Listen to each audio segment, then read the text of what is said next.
إن الحمد لله نحمده ونستعينه من يهده الله فلا مضل له ومن يضلله فلا هادي له وأشهد أن لا إله إلا الله وحده لا شريك له وأشهد أن محمدا عبده ورسوله فإن خير الكلام كلام الله وخير الهدي هدي محمد وشر الأمور محدثاتها وكل محدثة بدعة وكل بدعة ضلالة صبحكم ومساكم فقد قال النبي عليه الصلاة والسلام بعثت أنا والساعة كهاتين أما بعد وأعوذ بالله من الشيطان الرجيم بسم الله الرحمن الرحيم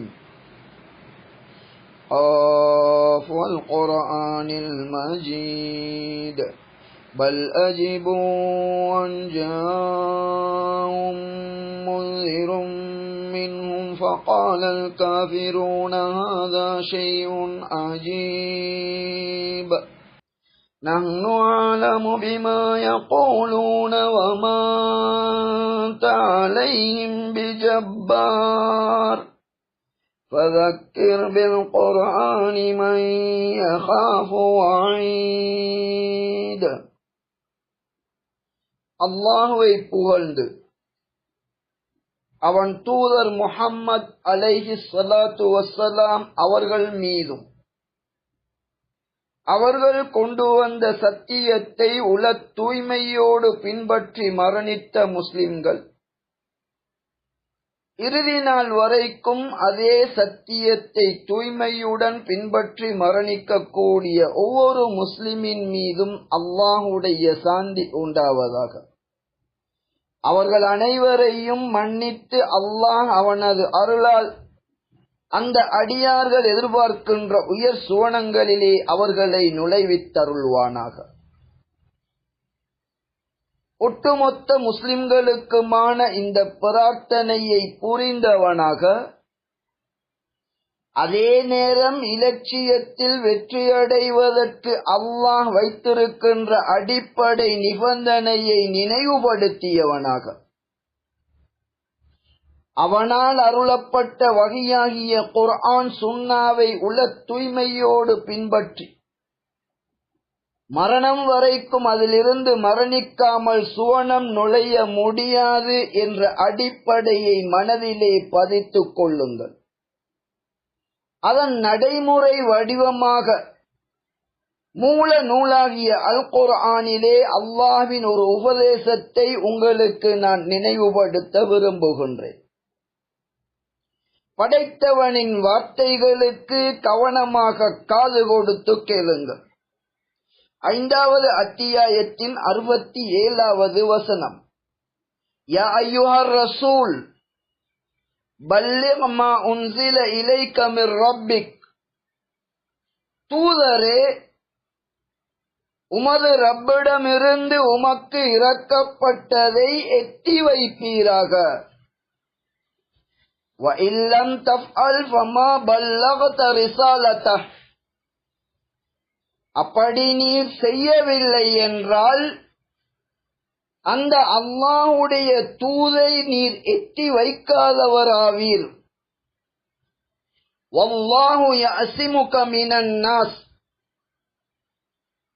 அல்லாஹ் மனிதர்களிடமிருந்து உம்மை பாதுகாப்பான். இன்னல்லாஹ லா யஹ்தில் கௌமல் காஃபிரீன். நிராகரிக்கக்கூடிய சமூகத்தை அல்லாஹ் நிச்சயமாக நேர்வழியிலே செலுத்துவதில்லை. இது அல்லாஹ்வின் தூதருக்கான கட்டளை என்பது உங்களுக்கு புரியாமல் இருக்க முடியாது.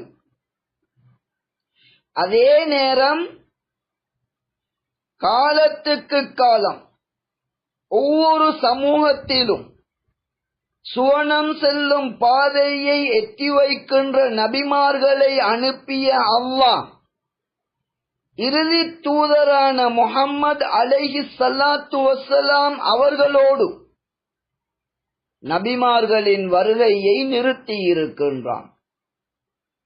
அப்படி என்றால் எமக்கு முன்னர் ஒவ்வொரு சமூகத்திற்கும் கிடைத்த அந்த மிகப்பெரிய அருட்கொடை, அவர்களுக்கு மத்தியிலே உயிர் வாழ்ந்து கொண்டு சுவனத்தை கொண்டு வழிகாட்டுகின்ற அந்த தூதர்கள் என்ற பாக்கியம் எமக்கு இல்லையா? சிந்தியுங்கள், சிந்தியுங்கள். இப்போது நபியிடம் சுமத்தப்பட்ட அந்த பொறுப்பு, அந்த நபியை ஒட்டுமொத்த மனித இனத்திற்கும், அதாவது அந்த நபிக்கு பிறகு வருகின்ற மறுமை நாள் வரை தோன்றுகின்ற ஒவ்வொரு மனிதன், ஒவ்வொரு ஜின், இரண்டு சாராருக்கும் அந்த நபியைத்தான் பொதுவான நபியாக அல்லாஹ் ஆக்கியிருக்கின்றான். அப்படி என்றால் நபி செய்ய வேண்டிய அல்லாஹ்வுடைய தூதரின் கடமையை அவர்களுக்கு பிறகு செய்வது யார்?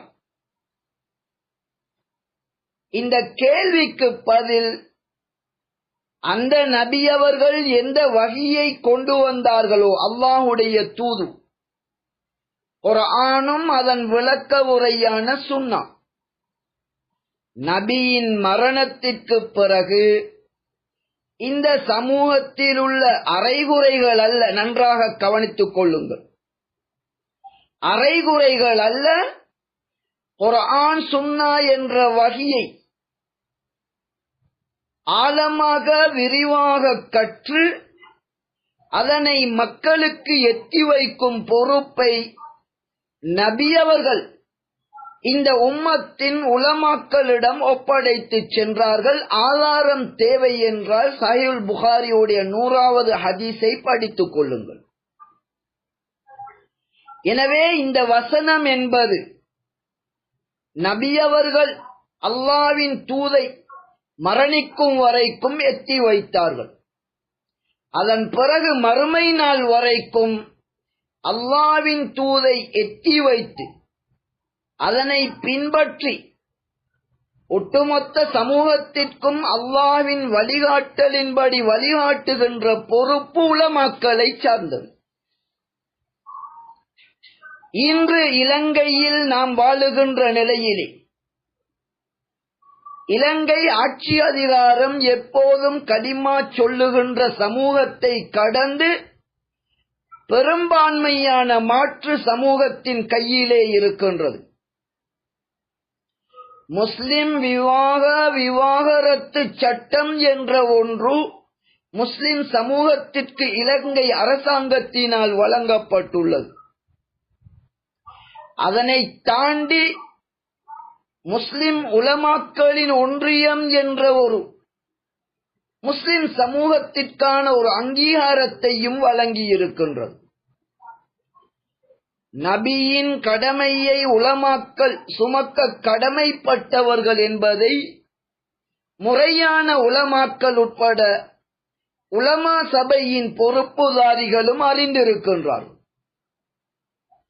சுருக்கமான இந்த உபதேசத்தில் இப்போது நான் கூற விரும்புகின்ற விடயம், உலமாக்களின் கடமையை நிறைவேற்றும் விதத்திலே நபியின் காலத்து இஸ்லாத்தை போதிக்கும் ஜமாஅத்துல் முஸ்லிமீனாகிய நாம் இன்று எமது நாட்டின் ஆட்சி அதிகாரத்தை கையில் வைத்திருக்கின்ற ஆட்சியாளர்களுக்கு இஸ்லாம் சார்பாக சொல்லுகின்ற விடயம், முஸ்லிம் சமூகத்திற்கு வழங்கப்பட்டுள்ள இந்த உரிமைகள் அல்லது சலுகைகள் எதுவாக வேண்டும் என்றாலும் இருக்கலாம். முஸ்லிம் அல்லாமல் இருந்து எமது சமூகத்திற்கு எமது தீனை பின்பற்றுவதற்கு வழங்கிய அதிகாரத்திற்காக முதலிலே நாம் நன்றி கடமைப்பட்டுள்ளோம். அதே நேரம் இஸ்லாம் என்ற உலக வாழ்விலும் மரணத்திற்கு பின்னருமான வாழ்க்கைக்கான அதன் வெற்றிக்கான ஒரே வழியை ஒட்டுமொத்த மனித இனத்திற்கும் எத்தி வைக்கின்ற கடமை எமக்கு இருக்கின்றது. அதன் அடிப்படையில் உங்கள் நலனில் அக்கறை கூர்ந்து அதே நேரம் எமது தீனை பாதுகாக்கின்ற ரீதியிலே இலங்கை அரசாங்கத்திற்கு ஒரு செய்தியை நாம் விடுக்கின்றோம். இஸ்லாமிய விவாகரத்து சட்டம் என்ற ஒன்று இந்த சட்டம் அரசாங்கத்திலே அங்கீகரிக்கப்பட்டுள்ளது. இதனை மாற்றி அமைக்க முற்படுகின்றீர்கள். இதிலே குறிப்பாக விவாகரத்து சட்டம் என்பதில் இஸ்லாமிய சட்டங்கள் எது என்பதை முஸ்லிம் சமூகத்தின் முறையான உலமாக்கள் தான் அதனை அறிவார்கள். எனவே அந்த உலமாக்களின் வழிகாட்டலிலே அந்த சட்டங்களை நீங்கள் சீர்திருத்தி அமைப்பது நீங்கள் செய்ய வேண்டிய நியாயமான கடமையாகும். முஸ்லிம் உலமாக்களின் படைத்தவனின் வழிகாட்டலில் இருந்து முன்வைக்கின்ற அந்த வரம்புகளை மீறி அதற்கு மாற்றமான ஒன்றை நீங்கள் அதில் ஏற்படுத்துவதென்பது நியாயமானதல்ல. அது எமக்கு செய்கின்ற உதவியாக அமைய மாட்டாது. எனவே முஸ்லிம் பெண்களின் வயது வரம்பு உட்பட இந்த விவாகரத்து அல்லது இரண்டாவது திருமணம் என்ற விடயங்களில் இஸ்லாம் தருகின்ற அனுமதி, ஒரு ஆணுக்கு 4 பெண்களை திருமணம் முடிப்பதற்கு இஸ்லாம் அனுமதிக்கின்றது. இதற்கு முன்னைய மனைவியர்களின் அனுமதி என்பது படைத்த அல்லாஹ்வின் சட்டத்தில் உள்ளதல்ல. எனவே 4 வரைக்கும் ஒரு முஸ்லிம் திருமணம் செய்ய விரும்பினால் படைத்த அல்லாஹ் அனுமதித்த அந்த விடயம், குர்ஆன் சுன்னா அனுமதிக்கின்ற விடயத்தில் அதற்கு மாற்றமான நிபந்தனைகள் இடுவது போன்ற குர்ஆன் சுன்னாவிற்கு முரணான எந்த நிபந்தனையும் இடுவது பொருத்தமானதுமல்ல. அதனை செய்ய வேண்டாம் என்ற இஸ்லாத்தின் செய்தியை அரசாங்கத்திற்கு முதலிலே நாம் எட்டி வைக்கின்றோம். அதே போன்று இரண்டாவதாக முஸ்லிம் சமூகத்திற்கு இலங்கையில் வழங்கப்பட்டுள்ள அங்கீகாரங்களில் ஒன்று உலமா சபை என்ற நிறுவனத்தை இலங்கை அரசாங்கம் அனுமதித்திருக்கின்றது. அங்கீகரிக்கப்பட்ட ஒரு நிறுவனமாக முஸ்லிம் சமூகத்திற்கு வழங்கி இருக்கின்றது. இந்த இடத்திலே இலங்கையிலே இருக்கின்ற இந்த உலமா சபையின் அதிகாரம் கொண்ட உலமாக்களிடம் எமது வேண்டுகோள், அரசாங்கம் ஏற்கின்றதோ இல்லையோ நபி அவர்கள் எம்மீது சுமத்திய கடமையை நாம் சரிவரச் செய்ய வேண்டும்.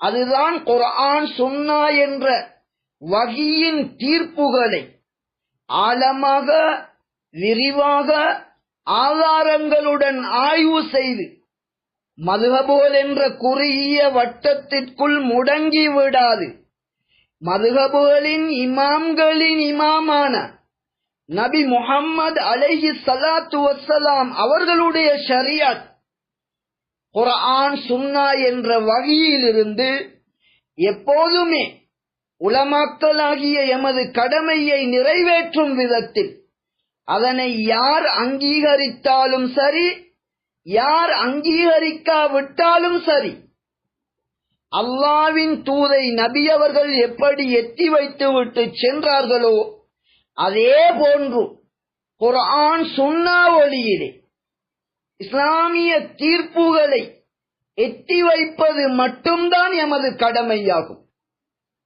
அதிகாரம் இல்லாத நிலையில் வெறுமனே அல்லாஹ்வை சாட்சியாக வைத்து இஸ்லாமிய சட்டங்களை கூறிவிட வேண்டும். அமல்படுத்துகின்றவர்கள் அமல்படுத்தினார்களா இல்லையா என்பதற்கு அவர்களே பொறுப்பாவார்கள். எனவே மிகச் சுருக்கமாக இலங்கை ஜமியத்துல் உலமாவின் கண்ணியமான தரம் வாய்ந்த உலமாக்களுக்கு ஜமாஅத்துல் முஸ்லிமீன் சார்பாக எமது நினைவூட்டல், நபி அவர்களை பார்த்து அல்லாஹ் சொன்ன விடயம், அல்லாஹ்வின் தூதுகளை எத்தி வைப்பீராக, அவ்வாறு செய்யாவிட்டால் உமது கடமையை நிறைவேற்றியவராக நீர் ஆக மாட்டீர் என்று நபியை பார்த்தே அல்லாஹ் கூறுவான் என்றால், நபி இல்லாத இன்றைய காலத்தில் உலமாக்களிடம்தான் அதனை அல்லாஹ் சுமத்தியிருக்கின்றான் என்பதை நீங்களும் ஏற்றுக்கொள்ளுகின்றீர்கள், நாமும் ஏற்றுக்கொள்ளுகின்றோம்.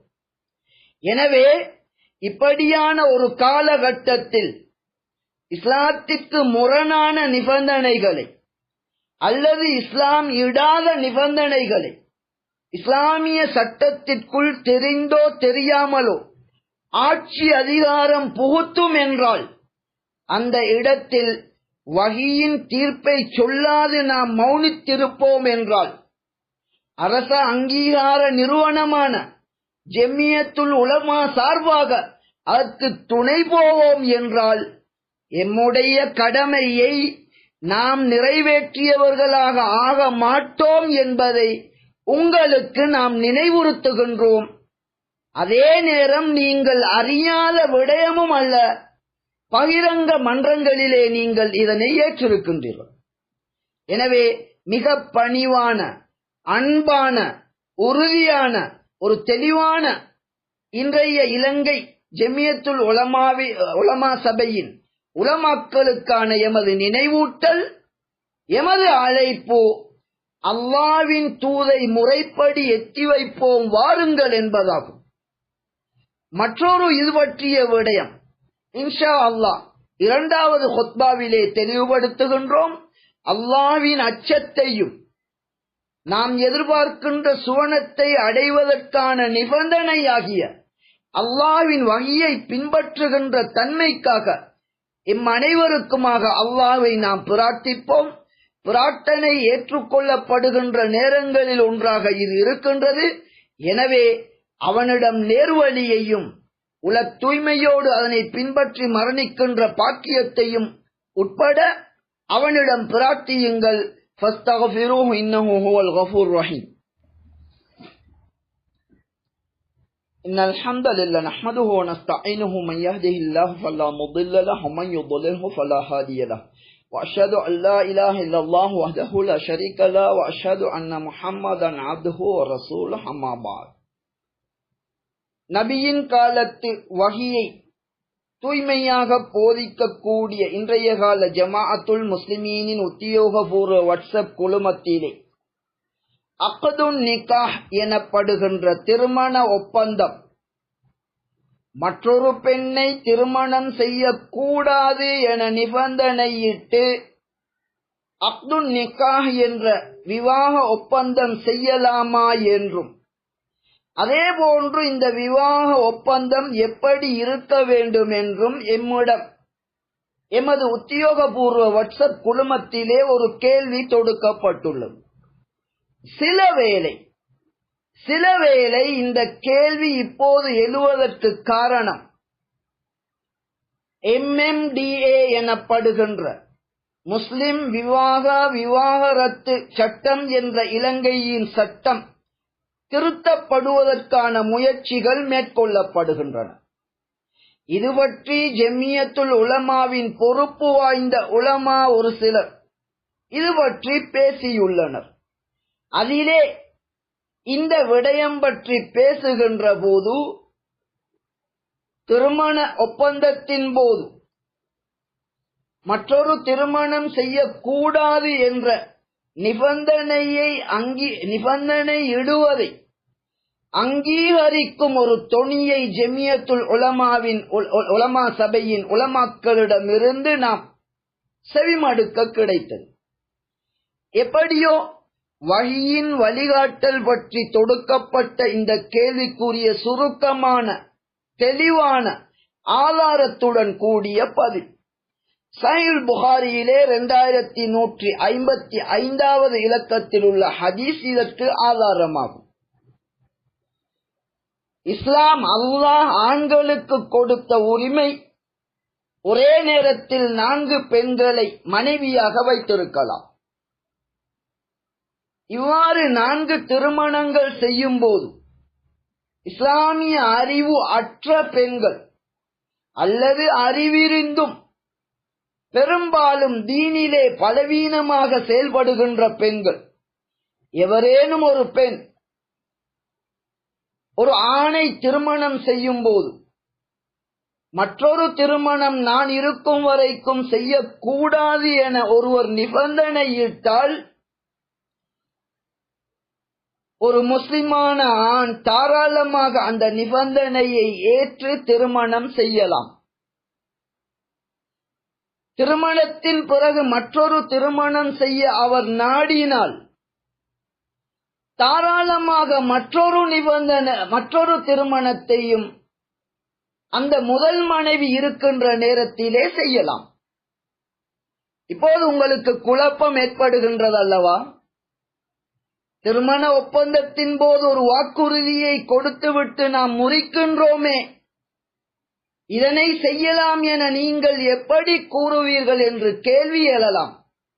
எனவேதான் நாம் சொன்னோம், நபியின் ஃபத்வா சஹீஹுல் புகாரியில் உள்ள 2155வது ஹதீஸை படித்துக் கொள்ளுங்கள்.